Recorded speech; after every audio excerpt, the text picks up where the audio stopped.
What's up, baseball fans? And of course, what's up, Met fans? Welcome back to Talking Mets at Rob. The day after the winter meetings. So, what do we do after the winter meetings? We recap. And that's what we're going to do here on this show. Again, it has been extremely quiet today on the free agent front since this morning with Xander Bogaerts signing with the San Diego Padres on an 11-year, $280 million deal. But there are still big-time free agents on the market. There is still, I think, trades that could go down probably fairly soon. The Rule 5 draft is over. The winter meetings is over now. And the reason why you probably haven't heard much, if at all, like any signings besides Bogarts early in the morning and trades, is because everybody's flying back to their original cities where their team is from. And because the winter meeting is over, I think it's kind of like a lay-low day, a calm day for us. Now, it might be hectic for GMs around the country, but they are flying back to their destinations and where they're going and probably back to their team cities, most likely. So that's why you're not going to hear enough. I guarantee you tomorrow, you're going to hear a lot more. We've heard a lot about Senga looking like he's going to make a decision soon, but we heard that for the last 2 days. And obviously, it still seems like it's the Padres and the Mets on Senga. We're waiting on seeing if Brandon Nimmo's market is going to finally start officially developing, and we're going to get names of teams that are really, really involved. I know we heard about the Giants being involved, the Mariners, obviously the Mets, but there's teams that could be on the peripheral of like, all right, the Yankees had Andrew Benintendi last year. Would they pivot to Brandon Nimmo? I don't think they will because of the cost Nimmo will probably get for a contract. It's going to be pretty high. So that's where we are on the free agent front. We all know the free agents, the big free agents that are still out there. The two shortstops in Swanson and Correa. We know about the favorites for Swanson has been the Cubs and the Cardinals. I believe whoever gets Swanson, the team that lost, is probably going to be in on Correa. That seems like the way it might be. And I think if you're the Mets for this is in this situation, and I still believe the Mets are going to be somewhat in on Correa. I think Swanson's going to sign next to whatever team. I think it's going to be the Cubs or the Cardinals. We all know Swanson's wife is a soccer player who's playing for a women's team in Chicago. So that's kind of more likely the case that Swanson is probably more favored to go to the Cubs. I think that benefits the Mets if they are actually looking at Correa. And I've talked about this with multiple people through Twitter that I message with, Facebook, Instagram, a lot of people we've been going back and forth with, all the Mets group chats I'm with. It's more of the fact that it seems like the Mets are not involved in Correa. But there's been a few rumors here and there that the Mets have spoke to Correa's agent. They have been having discussions internally about Correa, and there is no reason why the Mets shouldn't make a competitive offer for Carlos Correa. And you can put him at third. And if you remember it was probably 2 years ago or probably last year, Correa when he was still a free agent, that he said he wouldn't mind moving to third place. Only he would do that if he's playing with Lindor. Because, both Correa and Lindor are Puerto Rican. They played in the WBC, and Correa and Lindor spoke about how much fun it was playing with each other on a team. And that kind of like opened up a lot of people's eyes. Like, oh, maybe Correa might go to wherever Lindor is at the time. Because the last time the WBC was around, he wasn't a Met yet, Lindor. So, again, I don't think it's going to happen. I don't see the Mets going that route, but it is a possibility dependent on what happens with Brandon Nimmo. And all this Mets, all they've been focusing on is pitching. They traded for pitching. They signed pitching. They picked a pitcher in the Rule 5 draft, and they signed multiple pitchers. They signed Quintana, they signed Verlander, and they're in on Senga. And if they lose out on Senga, they're probably going to go after Bassett. So all they've been focusing on and at least been rumored about has been pitching. So and besides Nimmo, there really hasn't been much other rumors position player wise when it comes to the New York Mets. And that's not shocking considering they were focusing on the Mets. So all the rumors that was going on with the pitching was legit when it came to the Mets. So the Mets plan is obvious. They are focusing on pitching. And now that's why the Senga situation that he hasn't made a decision yet is kind of, I think, hurting the Mets at this point. I think the Mets were ahead of the curve when they were going after pitching rather quickly because the pitching market was developing quickly. And I think that the Mets were ahead of the curve on that.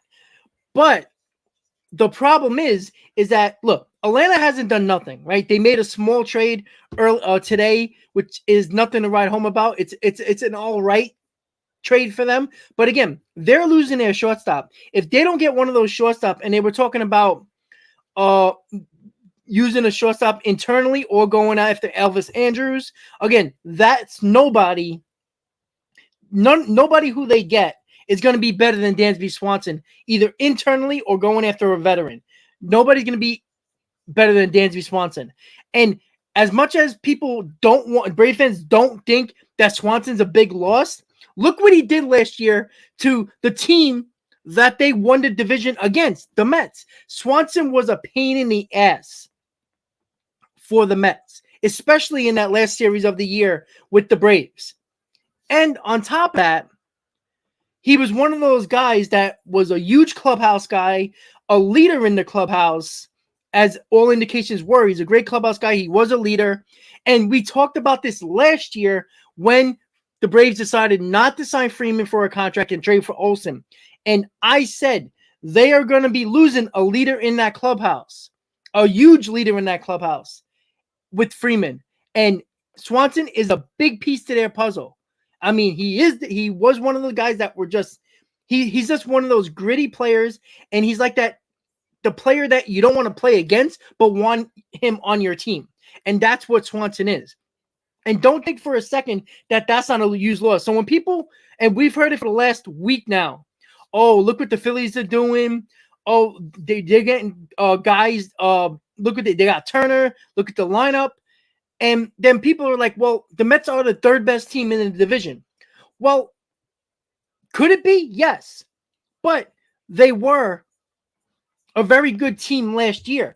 But if the Braves lose Swanson and they don't get better in their lineup and they lose Swanson, why are they considered just better all of a sudden?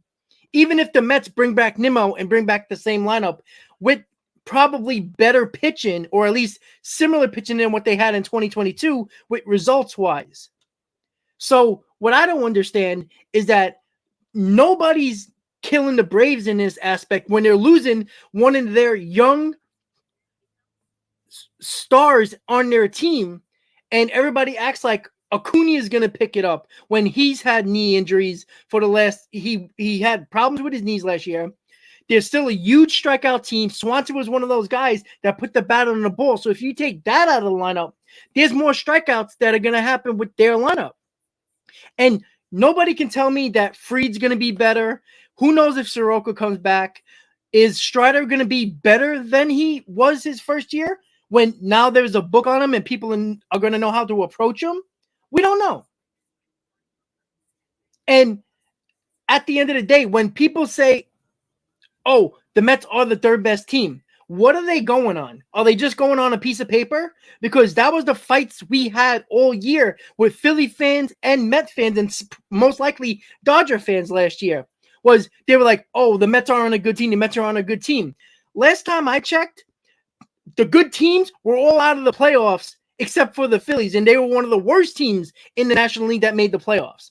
So before you worry about who's the best team in your division, at the end of the day, make sure you see how and what is important when it comes time to the postseason. Make the playoffs. Major League Baseball is now the new playoff system where it looks similar to the NHL. Not as many teams, but the playoffs are a crapshoot now. You make it, you have a chance. It wasn't like that 10 years ago. Shoot, it wasn't even like that 5 years ago. Usually, the best team or the second best team usually found a way to win the World Series. It wasn't a shocking team or a unique team or a team that had everybody thought had the lowest odds. And Phillies were one of the lowest teams. I think they were the second from the bottom for teams to win the World Series. And I think it was the Padres a little bit above the Phillies. Then it was the Phillies, and the last was the Guardians. So they were in that bracket. They were the lower third of winning the World Series, the teams that made the playoffs. So just because they got hot at the right time doesn't mean that the Braves or the Mets or any other team you can think of that might have a good year. Like I said, if the Mets win 93 games next year and they're the second or third team in the wild card and the Phillies win 97 and the Braves win 99, say if that happens, okay, we don't win the division. Fine. We make the playoffs. But does that give the Braves and the Phillies a better chance of winning when it turned out that the team that had to play extra games in the Phillies went all the way to the World Series? Granted, they didn't win, but they got there, and nobody expected them to. So we have to have that mindset of making the playoffs. Get into the playoffs. There should be no reason why the Mets shouldn't make the playoffs. They should be one of the 6 teams in the playoffs. And if they're not, then people need to get fired. And that includes Billy Epler. That includes maybe a possibility of a Buck Showalter not being the guy that we should be going forward with as manager. Because somebody has to take the blame. And the offseason's not over yet. The Mets obviously focused on pitching early on. Let's see what they do. If they bring back Nimmo and they sign Senga, is it a good offseason? I'm not going to go crazy. But if you're going to go to last year and see the similar team that won 101 games with no half a year of Jacob deGrom and 8 weeks in total or 6 weeks with Scherzer missing, and they still won 101 games, then not saying they can win 101 games again, but maybe they win that game that they lost 2-1, or they lose that game that they won 2-1. Can it be that drastic? Because there's no reason why Verlander can't pitch more games than what deGrom did. So if you already get that aspect going on, and if Scherzer stay somewhat healthy, I expect Verlander and Scherzer to miss some games. I'm not even going to say that's not the case. But Verlander was durable last year coming back from Tommy John surgery. Even if he on average, most pitchers pitch between 30 and 33 starts, depending on, how the season works out for each team or each pitcher. If he pitches 27 starts and Scherzer pitches around the same thing, they miss 5-6 starts, right? We had Scherzer and deGrom that missed over 25 starts last year, and the Mets still won 101 games with Trevor Williams pitching a lot of it, with David Peterson with spot starts, and with the guy who started on opening day, Tyler McGill, that was out of the rotation. And we were running Bassett, Carrasco, and Walker out there time and time again, and also Trevor Williams over and over again. And we still had 101 wins. Remember, people seem to forget that, like, everybody talked about the Acuna injury. Oh, that's why the Braves got hot. Possibly, but it's not like Acuna was the linchpin of this Braves season, because he wasn't. Harris was. So when you look at the Mets, nobody wants to talk about the injury. Now, you'll hear Met fans talk about it. You hear local New York media talk about it. But around the country, nobody talks about the Mets having a combined 15 weeks. I'm a liar. 16 weeks of no Scherzer and no deGrom combined for the whole entire season. That could have made the difference between 1 or 2 more wins for the Mets to win the division. Not saying the division is the end-all be-all. Every team wants to win the division. But at the end of the day, nobody wants to talk about that. And oh, by the way, you lost one of your best offensive players in Marte in the month of September. But nobody wants to talk about that. So everybody wants to talk about Acuna and, oh, look, they lost Albies. Okay, that's fine. But bring up everybody else in the division. Harper was out for a long period of time last year as well. He's going to miss, they're thinking about half the season next year. He might come right before the All-Star break. So they're not going to have Harper. So they're bringing Turner in, yes, and they're not going to have Harper for about 3 months. So before we go crazy and act like the Mets weren't a good team last year and they didn't win 101 games, were they perfect? No. But you know what? Everybody who thought that, the crown jewel of the NL East, of the Braves, were a perfect team, and they got exposed in the playoffs against the Phillies. And the Phillies, who weren't a perfect team, who had no bullpen, who were home runs or strikeouts, got exposed in the World Series. They played well in the playoffs, but they did get exposed in the World Series. And the Mets got exposed for the lack of power. But let's be honest, just because they didn't hit wasn't the reason why they lost those wildcard games. When your ace in Scherzer and your third best pitcher, Chris Bassett, don't even give your team a chance in a game, and they score your opponent scores very early in the game, it's kind of hard to get yourself back up and try to beat these teams. And deGrom is gone. He pitched decent in that second game. And he did pitch the best out of Scherzer and Bassett in that Atlanta series. But again, Jason, we keep on looking at what the lineup looks like. The Phillies lineup was better than the Mets last year.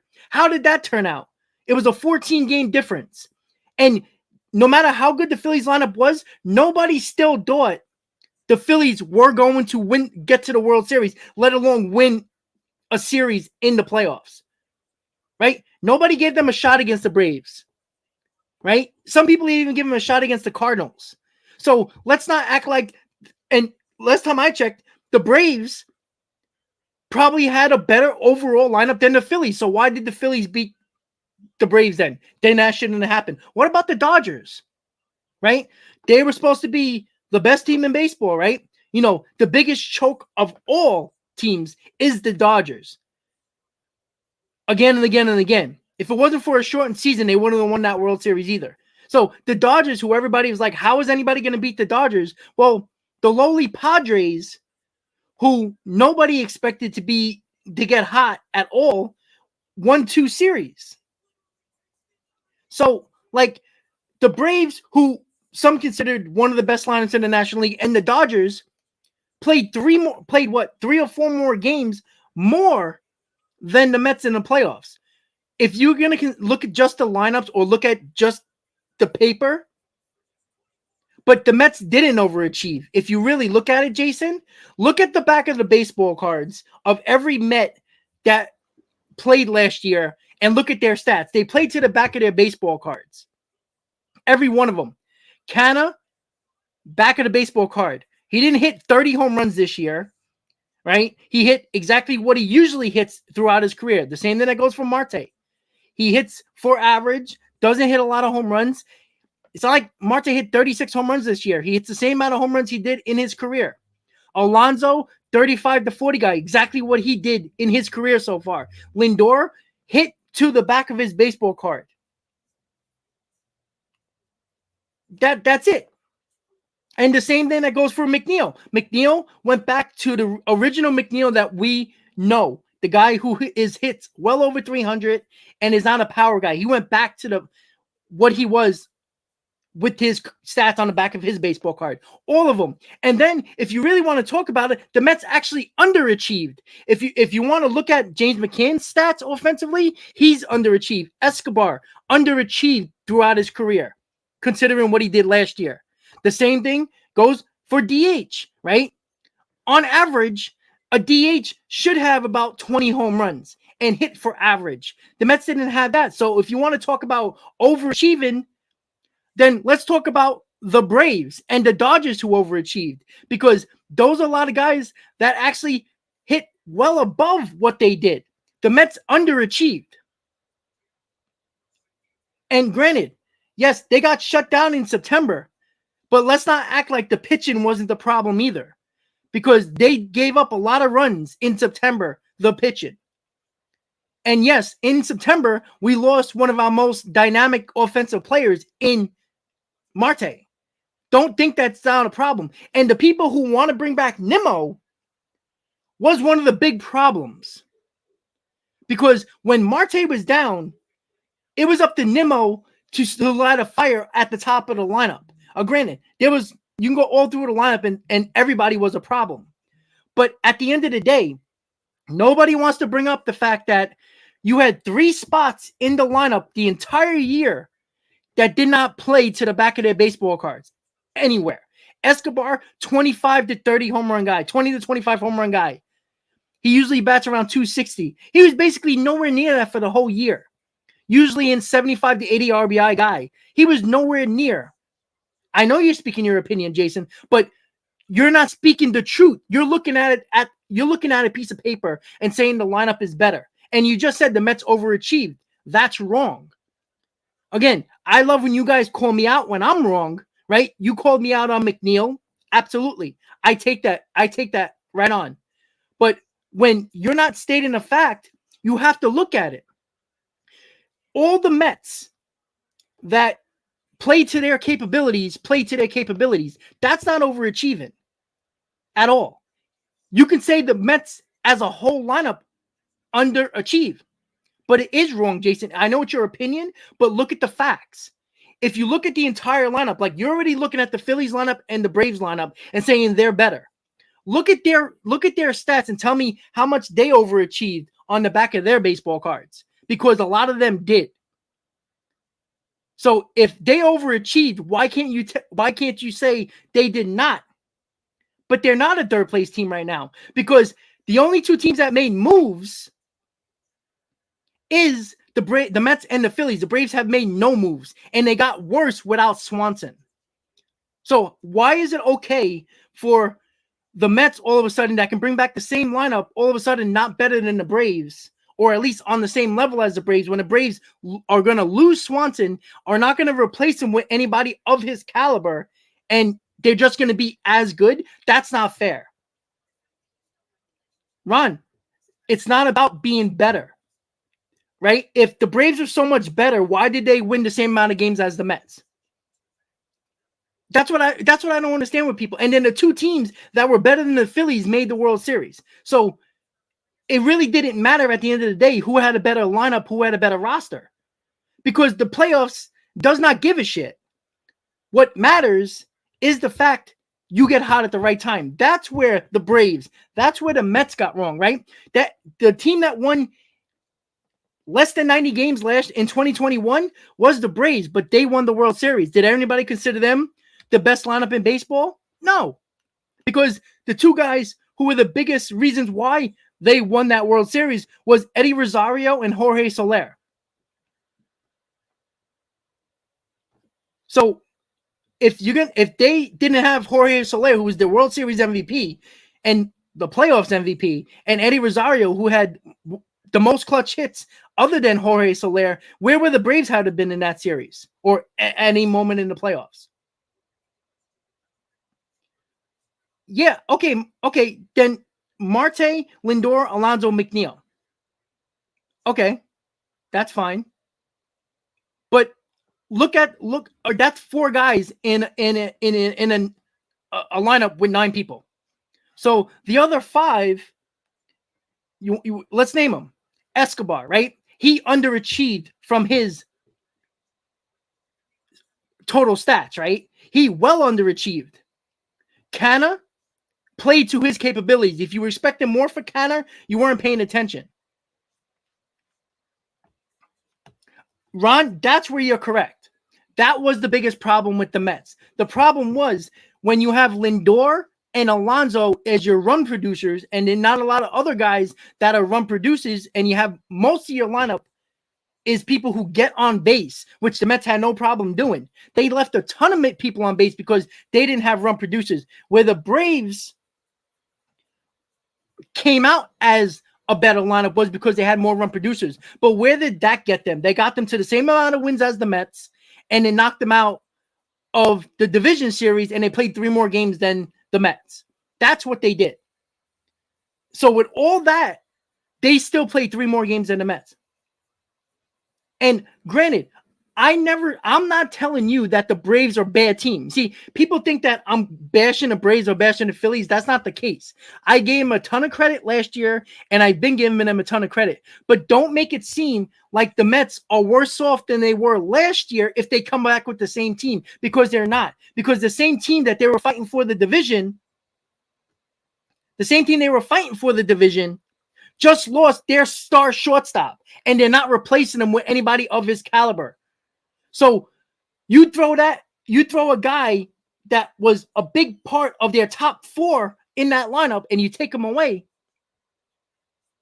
But Jason, the Mets still were top 5 in runs in the National League.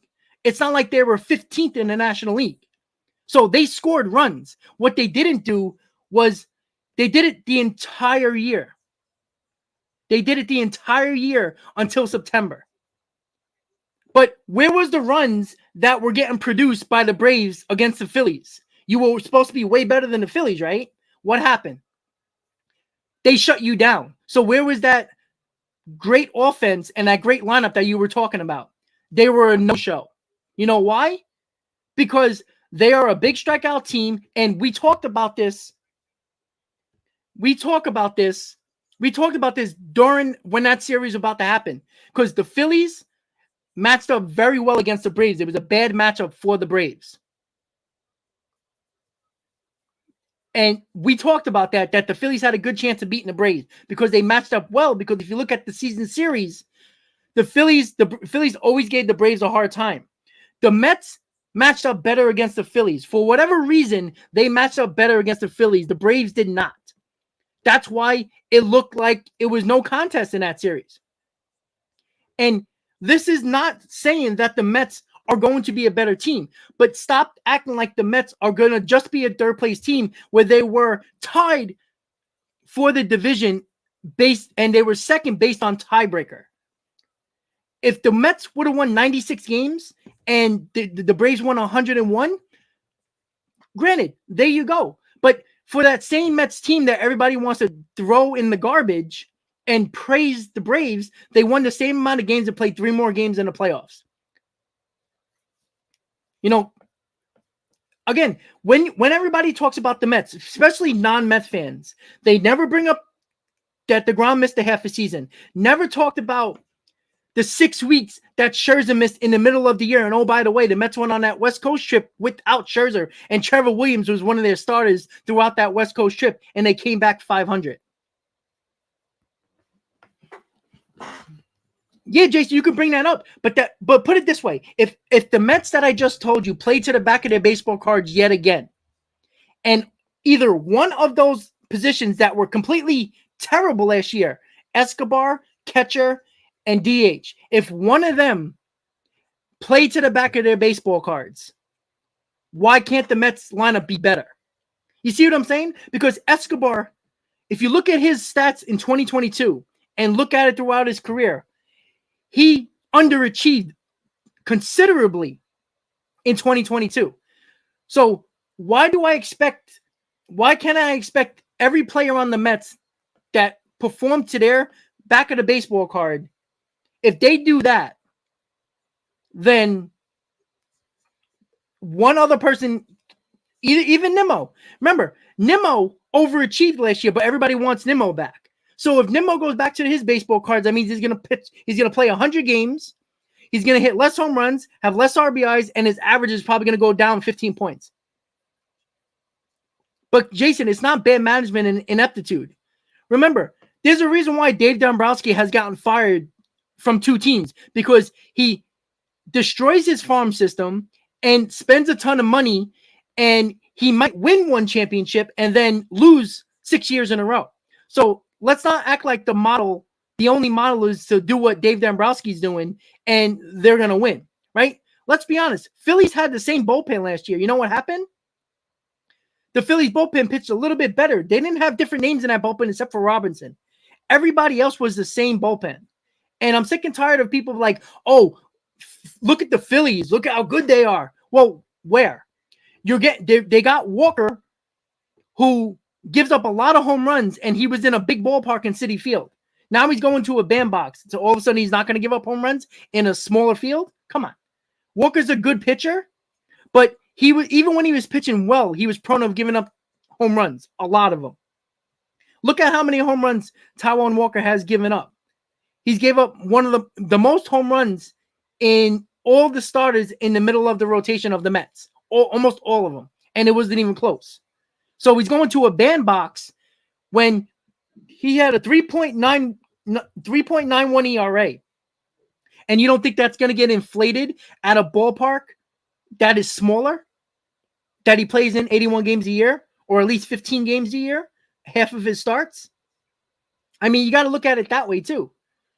Now, I think Walker would be a better fit with the Mets because I think Walker pitches better in bigger ballparks, at least when he pitches it half the time. And that's the whole issue that I'm continuing to have. You know, nobody can say that.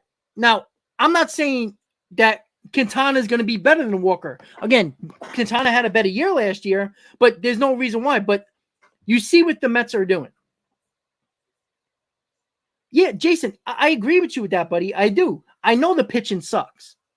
But again, why does everybody just seem like the lineup is the end-all, be-all? And then when the lineup is struggling, and let's be honest, the Phillies lineup, remember, they had Schwarber, they had Castellanos, they had Segura, they had Realmuto.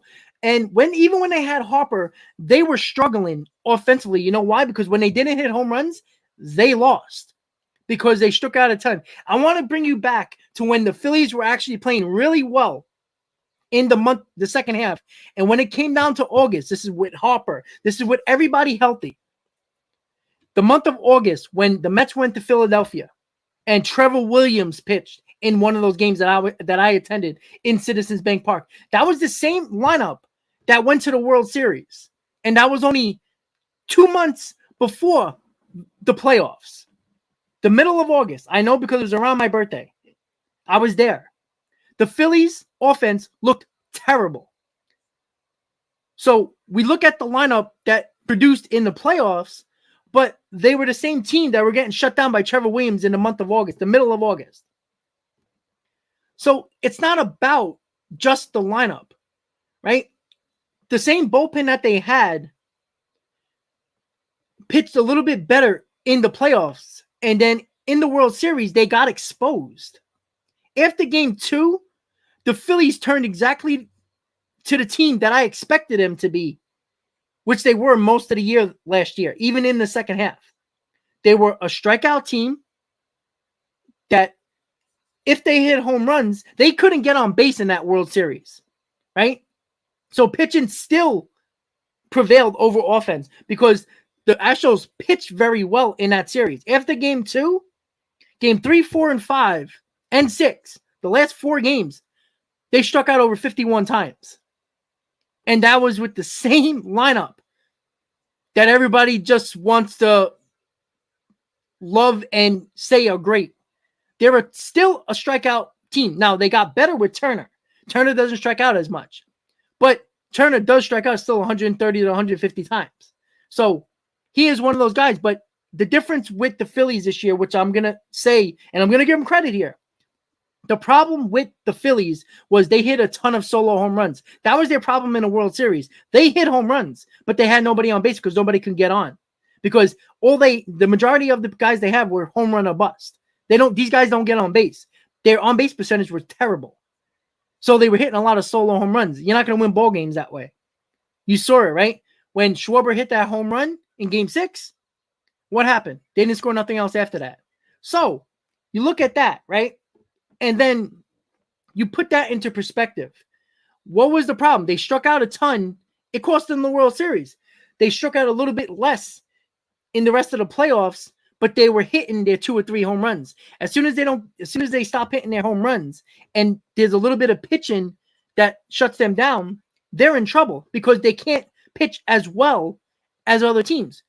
Now, Walker doesn't make them necessarily better, right? Are they better with Walker in the rotation? You could say yes, you could say no. Again, Walker pitched to nearly a 4 ERA with the Mets in a big ballpark in half his games he pitched. Again, if you watch a lot of Taijuan Walker starts, look how many warning track balls he got caught at the warning track that would be 5 rows deep, 10 rows deep in Citizens Bank in right and left field. He got a ton of those.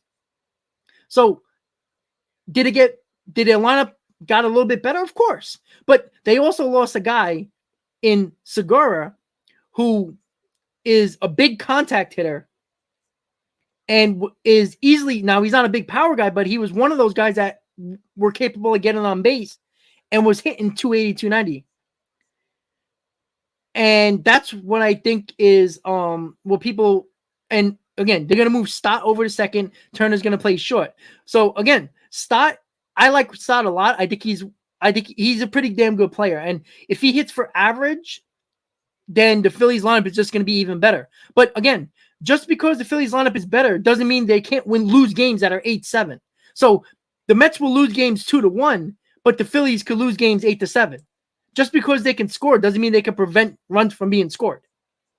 So that's where we are. So let's get started really quick with the rundown of everything that happened over the course of the last 72 hours or so when it came to everything that happened in the winter meetings. We're going to go from what happened today all the way back to when the winter meeting started. We're going to go over that and then talk about a little bit more about the free agents that are available still and where we think they will go. Again, we're only going to spend about an hour today because there ain't really nothing going on today. I doubt anything is going to go on considering the fact that everybody's traveling back to their cities and it's not something that I expect after a crazy winter meetings that the day after the winter meetings, everybody's just going to be going back to reality, back to their homes. And then tomorrow I'll probably pick up again.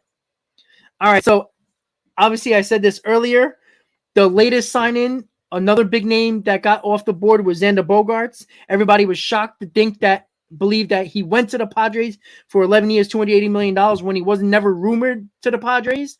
Remember, the last thing we heard the night before was the Red Sox were heavily involved in talks with Bogaerts, and then the Padres came. I think the Padres pivoted as soon as Judge didn't take their offer. They had money to spend, and they spent it on Bogaerts, and that's not a bad sign for them. So after that, after the Bogaerts, you got the Braves making a trade today. They add to their bullpen Joe Jimenez. They traded 2 prospects, Justin Henry Malloy and Jake Higginbottom, to Detroit for Joe Jimenez to put an arm in their bullpen. The Red Sox, obviously, yesterday signed Masataka Yoshida to a $90 million contract, around $15 million a year with $50 million posting fee, and close to $100 million in total for that contract. That was something. Alameda Diaz signs with the Athletics. That was the next one, and I'm going in order here exactly how it happened. From yesterday, from the first thing that happened this morning until the first thing that happened at the winter meetings in the beginning. All right, Wilson Contreras signed a deal with the Cardinals. That's a nice deal for the Cardinals since they needed the catcher. Kenley Jansen signs with the Red Sox. The Mets signed Jose Quintana to a 2-year deal. Let's see. The Giants are in on Correa at this point, which kind of makes sense. Aaron Judge signs with the Yankees, as we know. The Cubs signed Jameson Taillon. The Phillies add to their bullpen. They signed a reliever, Matt Strahm, to a 2-year deal. So they're fixing up their bullpen a little bit. The left-hander. Taijuan Walker goes to the Phillies. Steven, how you doing? Let's see. Mitch Haniger goes to the Giants. Bellinger goes to the Cubs. Rangers sign Andrew Heaney. Josh Bell goes to Cleveland. Vince Velasquez goes to the Pirates.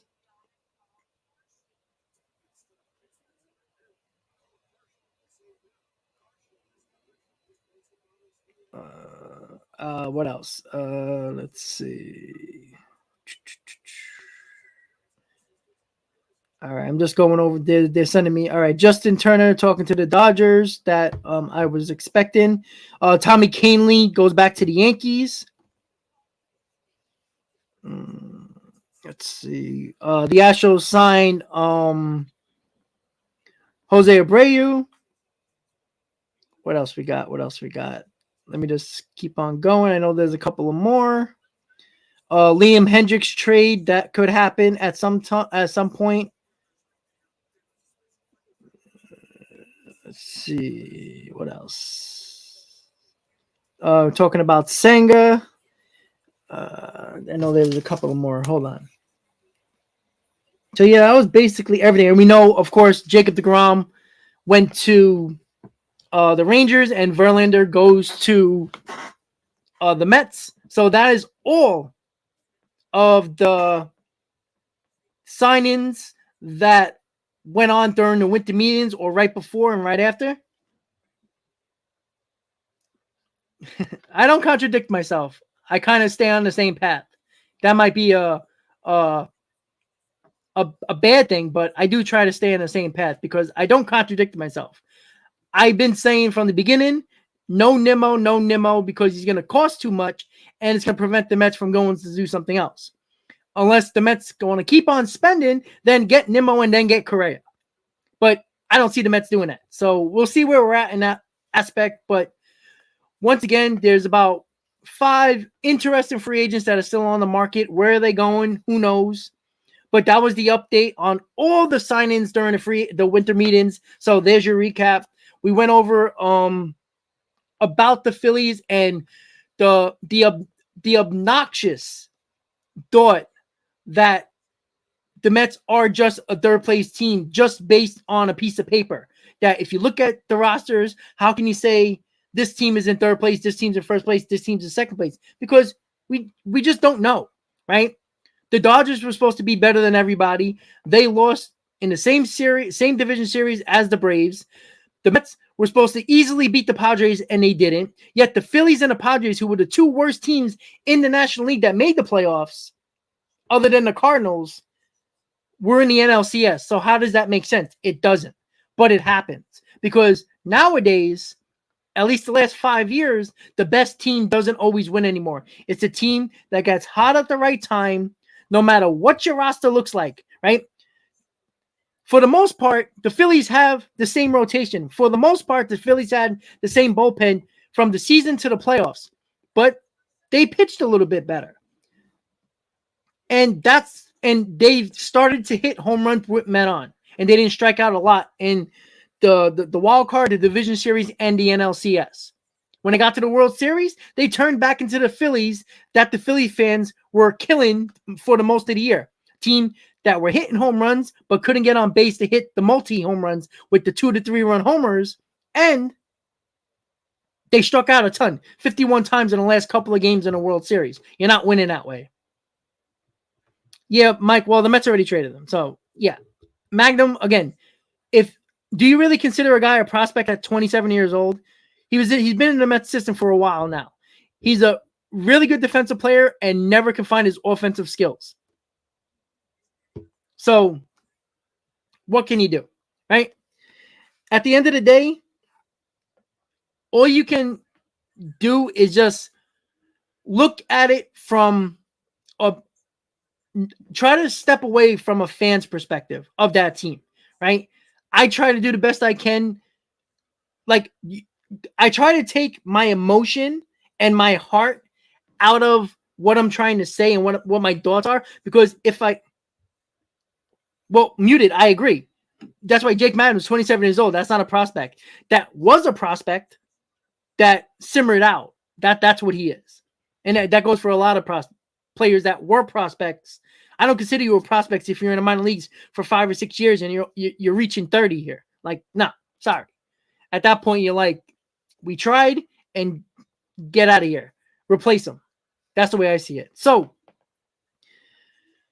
when I look at the Mets, I try to take the heart and the mind and the thoughts out of it. Like, I don't want to bring that biased reaction because that's not fair for me. That's not fair for you guys and anybody else who watches this or listens to it. It's not fair because I said right during the winter meetings, the teams that I hate the most, and you guys know which teams I hate the most: the Yankees, the Braves, the Phillies. And I don't necessarily hate the Dodgers, but I don't like their fans, right? I don't try to. Now, do we go back and forth during the season? Yeah, because we playing each other. When there's a game going on, we're going to have that back and forth. That's fine. But once the Turner went to the Phillies, I gave the Phillies a ton of credit. Why?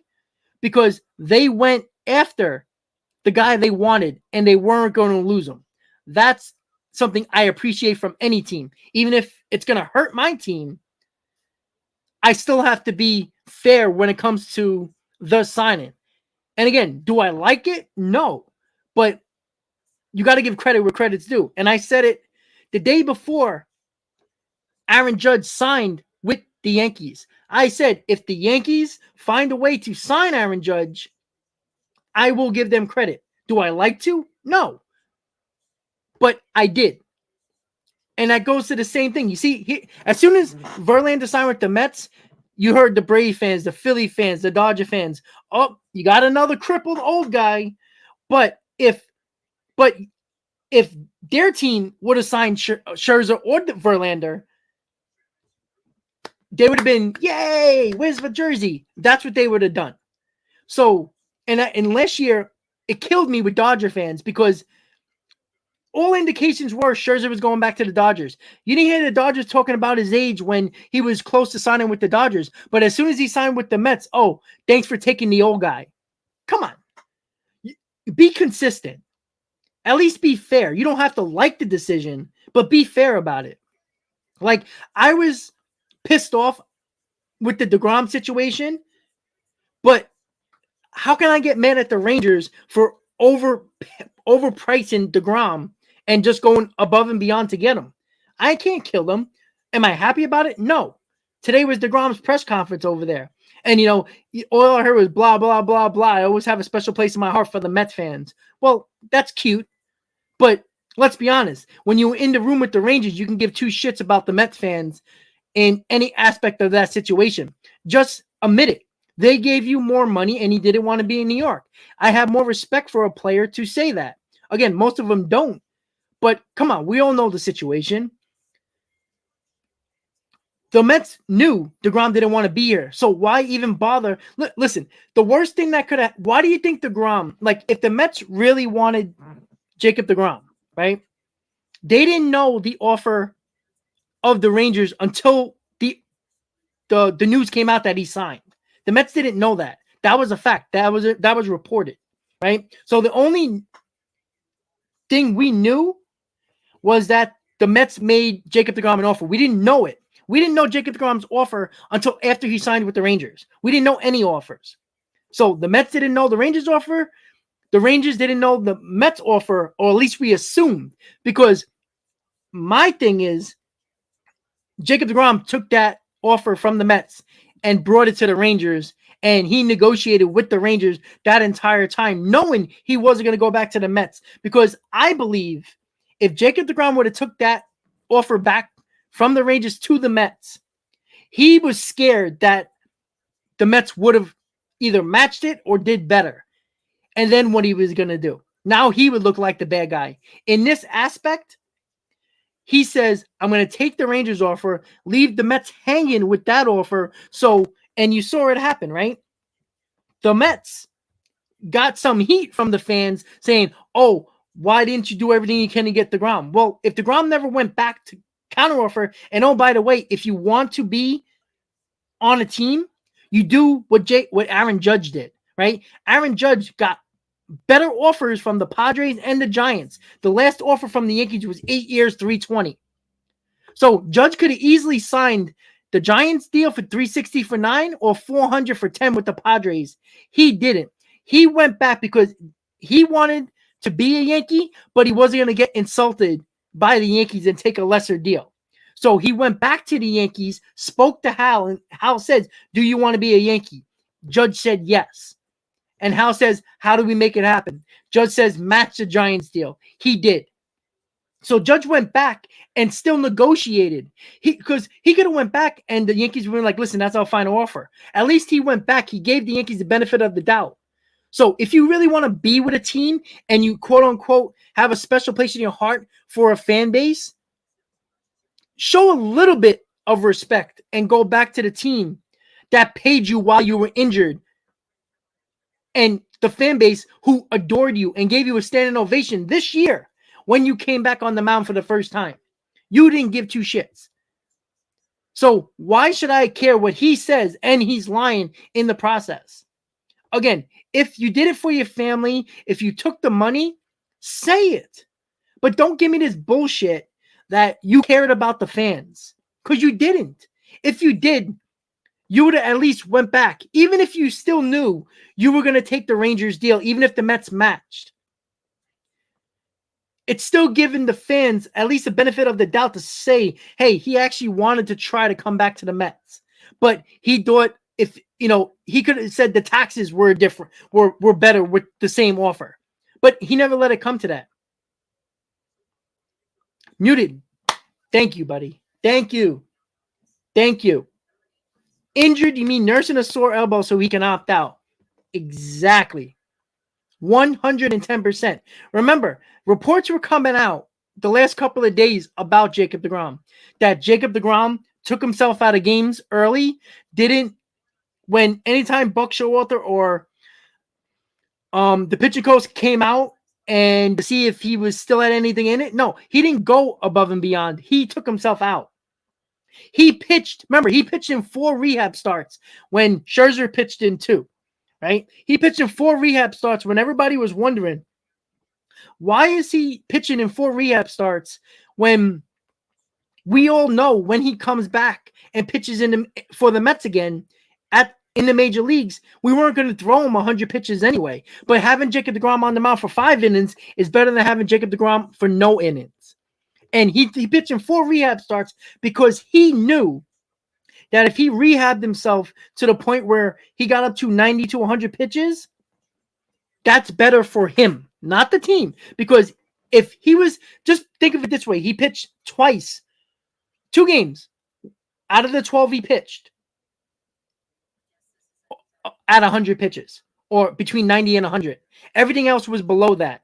If you worked your arm up to 100 pitches in those 4 starts in the minors, wouldn't you be able to pitch 90 to 100 pitches every outing? No, because his first start, they barely threw 60 pitches. When he built his arm up to 100 pitches, 95 pitches to 100 pitches in the minors. So he didn't go above and beyond for the team that was in first place, the team that had World Series aspirations at that time. And getting Jacob deGrom back was supposed to be a big deal, was supposed to put us over the top. He didn't, because we got worse with him in the rotation. And then you heard other stuff about every time after the game, he didn't stick around. He did his media session when he pitched, or when he didn't pitch, he was out of the clubhouse quicker than anybody else. Didn't do team activities. He didn't want relationships with his teammates. He didn't want relationship with Steve Cohen. Steve Cohen said he had Diaz over for dinner. He had a lot of players on the Mets over for dinner at his house. You don't think he invited Jacob deGrom at any moment? He probably did, and Jacob deGrom declined.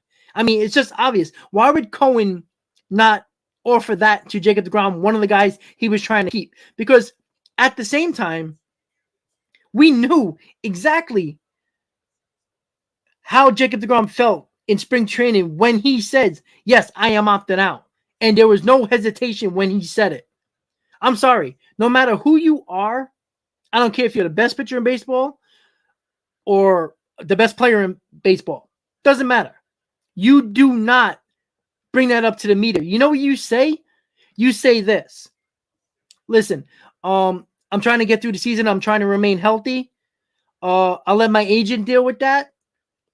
And, I'm a Met right now, and that's what I'm focused on. Why couldn't he say that? He wanted it to be known that he was opting out. Number one, to put a little pressure on the Mets in that instance. But to let everybody know outside of the Mets organization that he's going to be a free agent. And that's what he did. It seemed that way the whole year. And then if you trickle down the last couple of years, when the Mets actually signed deGrom to that extension, nagging injuries. I got a little forearm discomfort. Oh, I missed 2 starts. Oh, I got a little issue in my shoulder. Missed 2 starts. It was constant missing a couple of games here and there. This guy was preserving his arm to opt. He knew he was going to opt out probably the day he signed that extension. So it is what it is at this point. He's a Ranger. He's going to a 68-win team. Even if they have a dramatic turnaround and they win 90 games, is that enough to even make the playoffs in the American League? Considering the fact that the Mariners and the Astros are probably going to be better than them. And you just never know how the Angels are going to perform. Like, the Angels were good in the first half and then they fell apart the rest of the year. If the Angels are a little bit better, so now they're facing, it's not going to be an easy division to even make the playoffs, let alone win the division. So we'll see. Again, they had Simeon, they had Seager, and they won 68 games, and they just spent $500 million that year. So we'll see. So again, when it comes to everybody who's a free agent right now, I'll give you another 10 minutes, and then I'll call it a night, guys, since nothing's really going on. Correa, I think he's going to be heavily – you're going to probably hear this over the next day or two. He's going to be heavily favored to go to the Giants because of the fact that the Giants lost out on Judge, and they need to make a big splash. And now, with that being with the Giants, they need to make a move, right? They were trying to get Aaron Judge. If you're going to spend $360 million over 9 years, why wouldn't you do 250, 260, or maybe even close to 300 for 7 or 8 years for Correa, who is younger than Judge? And I think the Giants are probably going to be the favorite on that front. But it also comes down to where Swanson goes. We know Swanson, his wife, plays for the soccer team in Chicago. So it seems like the Cubs might be the favorite to land Swanson, but the Cardinals are in on Swanson. Whoever doesn't get Swanson, and say if the Cubs don't get him, now the Cubs are going to be trying to get Correa as well. So it's going to be a fight between the Giants and the Cubs, and whatever mystery team might be involved in that situation. I think the Mets should be involved, but who the hell knows? But what's different about this offseason and this winter meetings was this. You had 2 players. One, the biggest player on the market in Aaron Judge, and one of the best shortstops on the market in Trey Turner. Both of them took less money where they were offered more from other teams to go to a team that they wanted to. Number one, that rarely happens with a free agent. Now, when a guy's getting extended, they'll take a little bit less money to stay with that team. But when they're an actual free agent and they can go to any team and take as much money as they want, Turner and Judge took less to go to the team they wanted to go to. Number one, made it out to be with the union probably being really pissed off at those 2 guys, even though, yes, the total length of contract was the biggest for Judge and anybody else in baseball, but it wasn't the most AAV.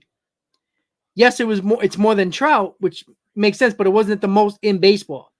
And then when you look at Turner, who took less money AAV and took less years and took less money in total to go to the Phillies instead of the Padres. So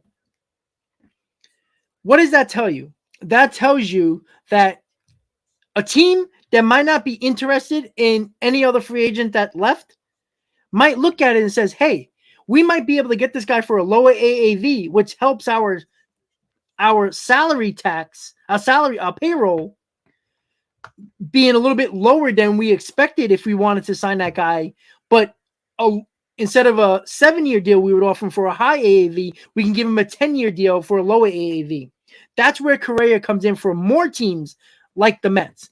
maybe a team like the Orioles that might not want to spend very, very high per year, but don't mind giving a 10-year deal to a 28-year-old Correa for, instead of $35 million or $33 million, you can get him at $30 million.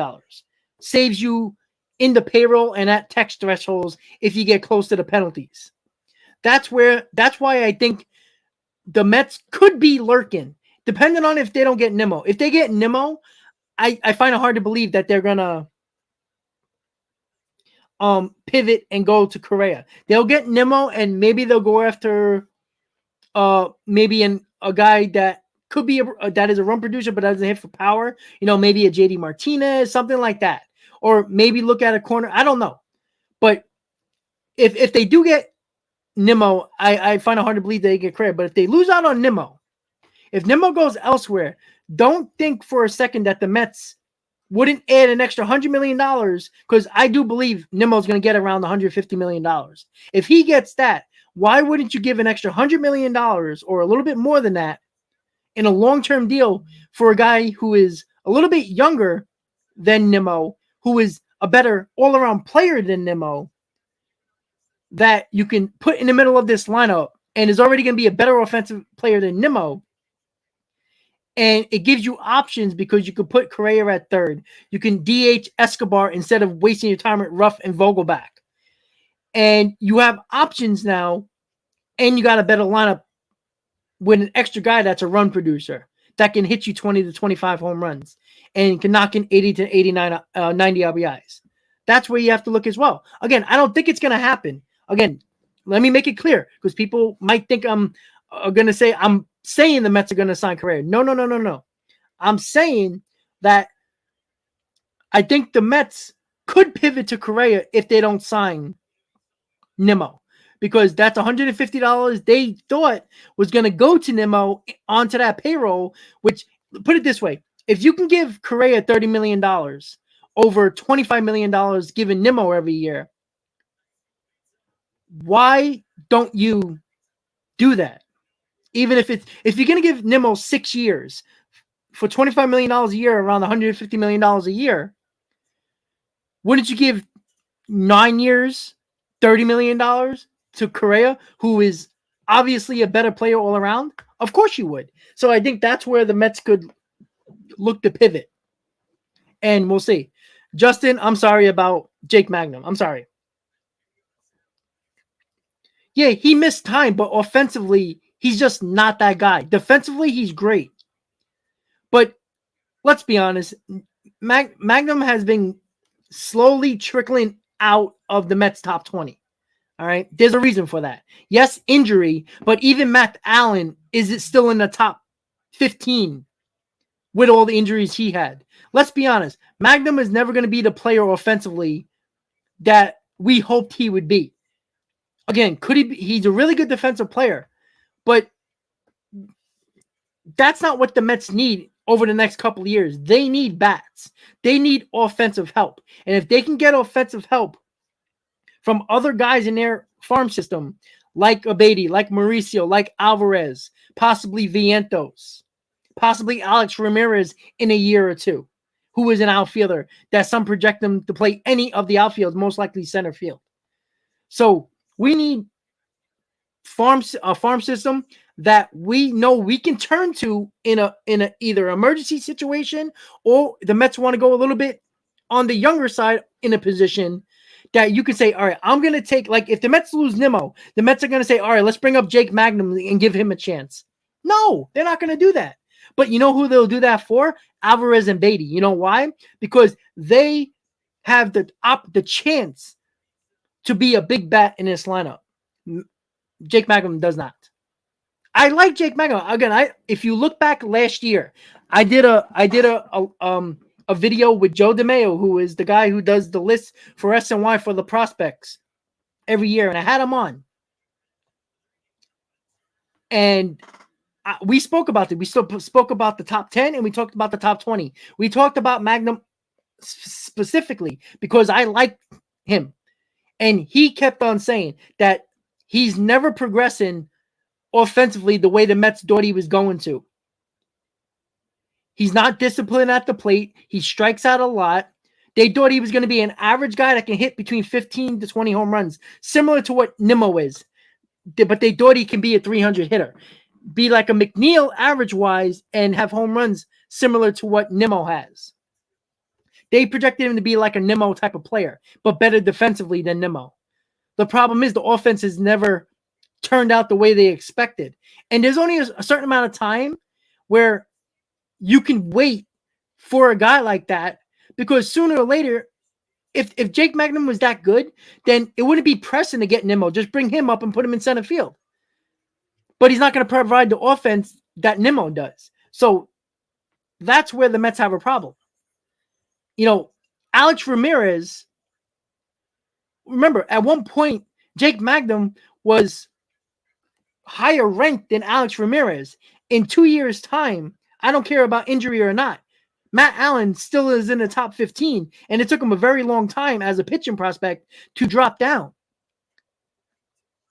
Yeah, Jason, I know, but Justin was just talking about that I was wrong about Jake Magnum. I'm not saying he's a bad player, but when you expect a prospect to be certain things, this was the problem with a lot of teams. And we have a team in our town, the Yankees, who keep on bringing up, looking at, promoting their prospects, and they end up being nothing. Justin, no. Raking how in the minor leagues, right? Great, that's great. But look at him. Look, the Mets didn't protect him. If he's so good, why didn't nobody take him in the Rule 5 draft? Everybody had an opportunity to take him. They could have took him, put him on the 26-man roster, pay the fee to the Mets, whatever it was. I think it was $100,000. And they could have took him, and teams could have took him like the Pirates, the bad teams in the league. They could have took him. Okay, Justin, but why is that? Because Miami's a bad team. They want controllable players. You can't put Jake Magnum on this team and expect him to be the same as them or better. And then if he is just bad, you have no one to go to. Mark Cannon is going to be your center fielder. I mean, come on. Listen, no team took him in the Rule 5 draft. The Mets traded him to the Marlins after he went back to their system. So if all teams had an opportunity to take him for nothing, basically, to put him on the roster, right? The Marlins didn't want to pay the $100,000 posting fee that they would have had to pay the Mets in the Rule 5 draft. So they waited for the Mets to get him back and trade for him, because they didn't want to even give $100,000 for Jake Magnum. So that just tells you what type of player he is. He's not 23 years old. If he was 22, 23 years old, yeah, okay. But he's 27 years old, going to be 28. Come on. That's not a prospect anymore. Jesus. You know what I'm saying? Come on. Like, if he was 23, 24 years old, you'll have a case.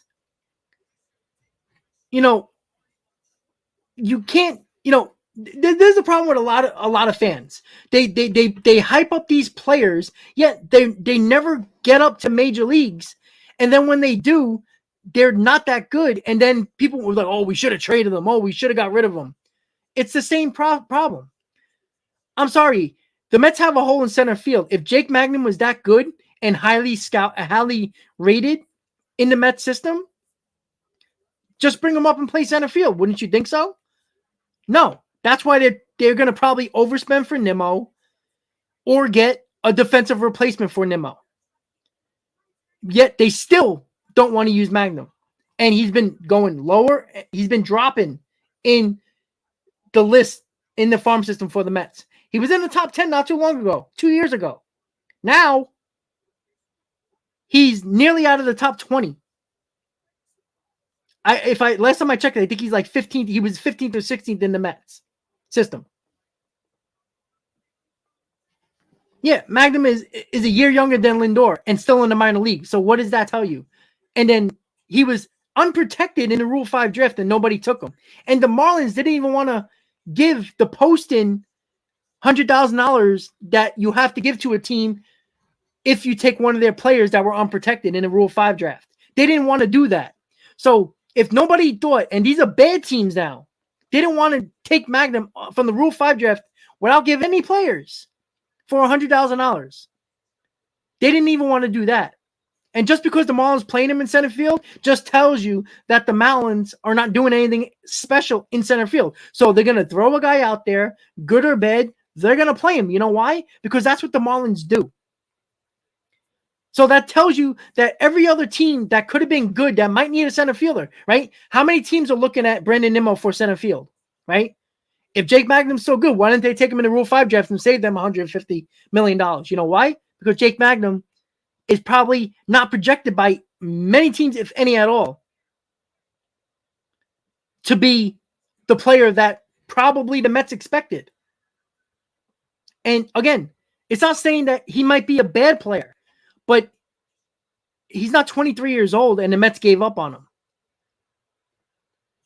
I mean, come on. Matt Allen hasn't pitched in 2 years and was still fringing on the top 10 list of the Mets in the last couple of years.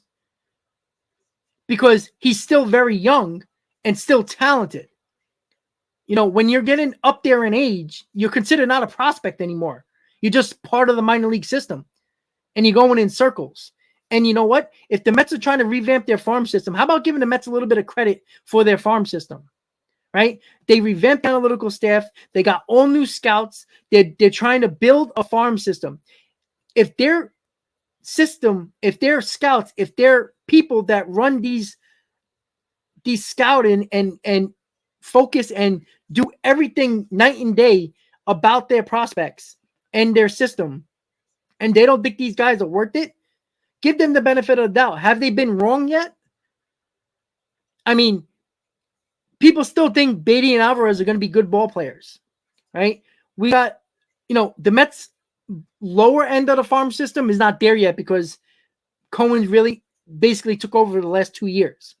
But their top 10 is pretty damn good. Like, our top 5 is in the top 100 of Major League Baseball. So it's not that bad of a system at the top end. Lower end, yes, they got some work to do. But you can't just say that the Mets have done a bad job in their farm system with this new regime in 2 years. They only had technically 2 drafts. And their last draft in 2022 was ranked number 1 out of all other teams of how they did in the draft. That's why Jet Williams and Kevin Parada are already in the Mets top 10 list. They did a hell of a job in this last draft. Again, Major League Baseball and many other people who rank these drafts by ranks for teams pick the Mets as number 1 for picking the best, to having the best draft class. It was a great draft. They picked the catcher where everybody thought was stupid, but he is actually more developed as a defensive catcher than Alvarez. And offensively, they think he's definitely going to hit for average and possibly hit for power. Why would we trade for... Wait, hold on, Justin. Hold on. What are you talking about? Why would we trade for Cleveland's third baseman, Jose Ramirez, who just signed a long-term deal with the Guardians, who just signed Josh Bell, who just almost beat the Yankees in the DS last year? That don't make sense. Now, maybe you were talking about Boston third baseman, Devers. Okay, maybe we can see. But I think everybody's going crazy, as we talked about earlier in the stream, about why the Mets haven't gotten bats yet. Well, okay, that's fine. True, I agree with you. But you saw what they were doing. They focused on pitching, and I can guarantee you, as soon as Senga and Bassett make a decision, wherever that would be, then the Mets are going to pivot to bats. And I don't think they're going to lose out on guys that are possibly available. Nimmo is not just going to leave. All right, they're not going to just let Nimmo take a contract and go. They're on Nimmo. they're probably going to be looking at Correa as a backup plan if Nimmo does go somewhere else. And we'll see. Again, I'm not giving Epler the benefit of the doubt. I didn't think Epler is a good GM. But I thought he had a good offseason last year. I thought we all realized after the offseason was over and we went into the season that we knew before the season even started and the rosters were set that the Mets needed another power bat and they needed a lefty reliever. But we all thought at the trade deadline they were going to do just that, and they didn't. So Epler had a good 2021 offseason when he got Marte, Canna, Escobar, and Scherzer. Everybody thought that was good. That was a pretty good offseason. Not great, but good. Traded for Bassett. That was really good. And then we thought at the trade deadline they would get what they need. They did not. That's on Epler. And that pissed me off because the same people that don't like Epler, if Epler would have traded a couple of prospects to bring the big bat and the relievers, were the same people that didn't want to give up prospects but still don't like Epler. So what was Epler supposed to do? This is where I want to get with you guys with Epler, and I'm going to spend another 5 minutes on this before I go. People don't like Epler, right? They think he hasn't done a good job. But they're the same people who did not want to give up prospects for the big bat or relievers at the trade deadline. So what is it? If Epler couldn't give up prospects, if you didn't want him to give up prospects, which he didn't do, and patted himself on the back by it. So if you don't like Epler because of that, then stop prospect hugging. Because that's where the Mets fell short. There was no reason why the Mets couldn't get a bat on the market. I didn't say they had to be a big power bat, but it could have been somebody who was competent, who could actually hit over 250, that could put the bat on the ball and could be somewhat of a run producer to help this DH spot out and get a lefty reliever that was, oh, by the way, available in Chafin. And even if we needed another bullpen, we didn't get a lefty, Robinson was available. Remember, the Phillies gave up, a prospect that was like 23rd ranked in their system? Why couldn't the Mets do that? But the same people who were bitching and moaning during the season, and it was probably some of you guys and probably others that are not here that didn't want to give up any prospects during the trade deadline, then what was Epler supposed to trade to get that? And now you don't like Epler because he didn't do his job at the trade deadline. Well, he can't do his job if he's not going to give up prospects. And that's the issue that I have with Epler. You want to build your farm system, fine. But when your team is on the brink of being the best three teams in Major League Baseball, because that's what the Mets were. The Mets were the fourth best team in baseball record-wise. Number 4. You don't not do enough to put that team over the top. And then get mad that he didn't get the guys make this team better, but the only way you do that as a good team, you don't trade from your Major League roster to get better.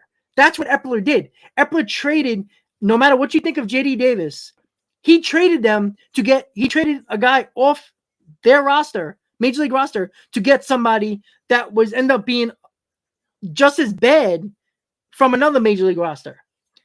As a good team, you don't trade guys on your roster to get better in the middle of a season. You trade prospects at the trade deadline to get your lineup better.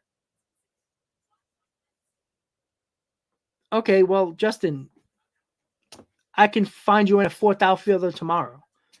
Like, come on. Like, we'll say, again, you're praising Jake Magnum like he was going to be the starting center fielder for the Mets.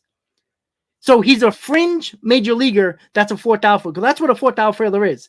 They're not good enough to start, but they can easily be a minor leaguer. So what are we talking about here? We're talking about a guy that's not that good.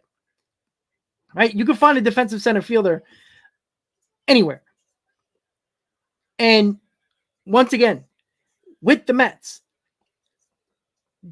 Epler didn't do enough at the trade deadline. But the people who wanted the prospect hug we're still complaining about Epler. You can't have it both ways. Either you stop prospect hugging when this team was top 4 in all of baseball record-wise and was one of the top contenders, and people thought they had a real shot of winning the World Series and do damage in the playoffs. And people were complaining during the trade deadline, don't trade Vientos for a big bat. Yet, we brought up Vientos, and what did he do? Right? That was the whole idea, right? And that's the issue that I have. Either prospect hug and don't complain about Epler during the trade deadline. Now, offseason, you can kill Epler if he doesn't do what he's supposed to do to make this team better. If he only gets Nimmo and doesn't do anything else with this lineup, that's on Epler 100%. That has nothing to do with prospects. That has something to do with just money. That's on Epler if he doesn't do enough. But at the trade deadline, you don't trade guys off your major league roster when you're a really good team and aspirations of winning the World Series off your major league roster to get better. You trade prospects. You can't sign a free agent at the trade deadline, so that can't happen. And there you go. So either you can't have it both ways. Pick one. You want a prospect hug? Fine. Then at the trade deadline, if Shohei Ohtani gets available, then you're not trading for him then, right? Oh, but it's Shohei Ohtani. So now you're willing to give up Alvarez and Beatty for Shohei Ohtani, right? But when you were closer, now what happens if the Mets have a good first half, but not a better first half like they had in 2022? What happens if they're in first place or they're in second place in 2023 around the same time at the deadline, and they're not as good as they were in 2022 record-wise? They're not in first place, but they have less wins than they had in 2022 at that moment. If Ohtani gets available, now you want to trade prospects? But last year when you were better and the Braves were struggling at that moment, and now you're not as good, now you want to give up the prospects when you probably had a better chance in 2022 than you are having in 2023 when the teams that you're trying to beat just got better in 2023. So that makes no sense. When you got a chance to win, you do it. Don't be shy about it. And that's where Epler fucked up. And if he doesn't do enough this off season for the trade for the in the lineup, say if he signs Nimmo, he brings back basically the same team lineup as last year. Does that mean that he's going to look for a big bat at the trade deadline? But what if the Mets aren't as good as they were in the first half last year? When he had the opportunity to make the team even better and give the Mets a better chance of sustaining that success throughout the second half. And maybe they wouldn't have a bad September. Maybe they would have got a bat that scored a little, that was a run producer that helped them win the one-run ball games that they lost in September and maybe helped them out in the playoffs more than that actually happened. So that's the issue that we're having. Again, I'm not saying that the Mets should have traded Brett Beatty for JD Martinez. All right, I'm not saying that. But the same people who wanted to not trade those prospects when the Mets were on the brink of being one of the contenders for the World Series and didn't want to trade any prospects for a bat or relievers to make this team even better and a better chance of winning. But if Shohei Ohtani becomes available at the trade deadline, those same people that didn't want to give up any prospects are going to be throwing the prospects across throwing them in the water to get Shohei Ohtani. And the Mets might not even be as good as they were last year when they were at the same moment in 2022 than they were in 2023 at the trade deadline. What if they're in second place? They're out of first place by 3 games. Yet last year at the trade deadline, we were up by 5 or 6 games. So you don't want to make your team better then, but now that you're not in first place, now you want them to trade prospects. You see how that doesn't work? But Mike, we're not cash strapped. The Mets are already over that Steve Cohen luxury tax. At the moment, the penalty is the penalty. And Steve Cohen already said, if he goes over that tax, he's not going to just go over $1 million. you might as well go over it a lot.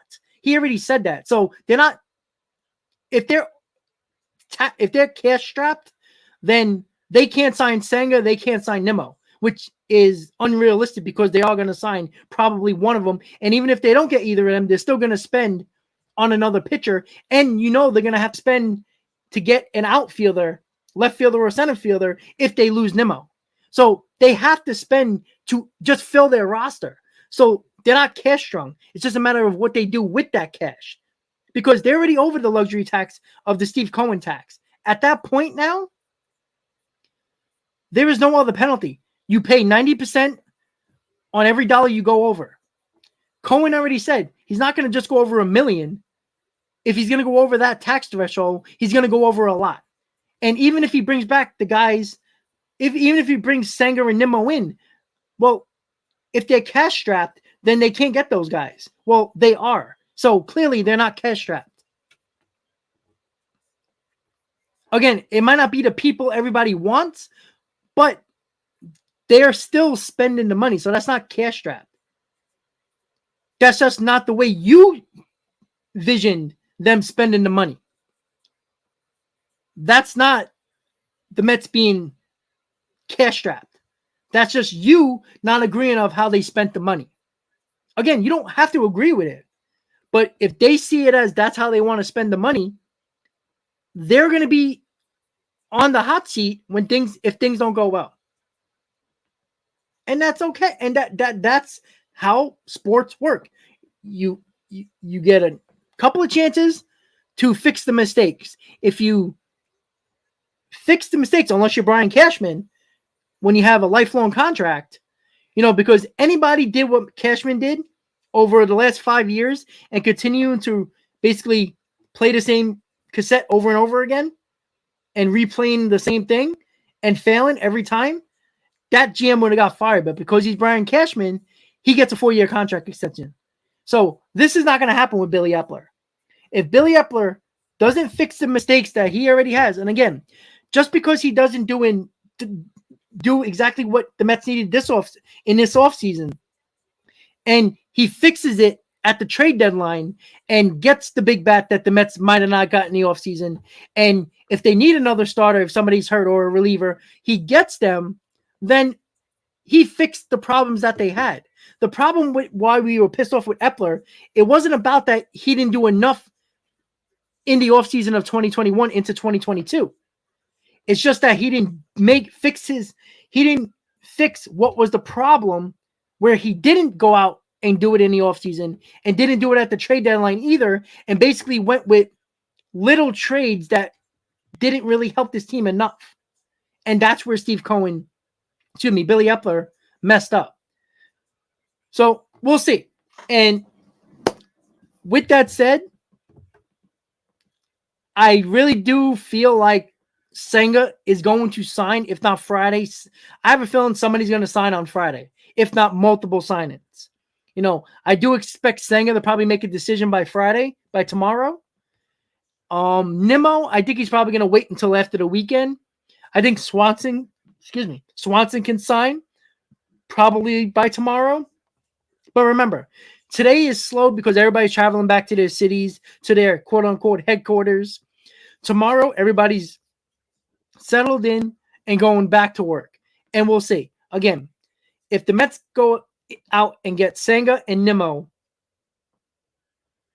I think it's an okay offseason, but let's see what else they can do, because now they're focusing on the lineup after the last pitcher the Mets want to get in the rotation. Either they get Senga or Bassett, whatever one. They fill up their rotation. Now they're going to focus on the lineup and bullpen.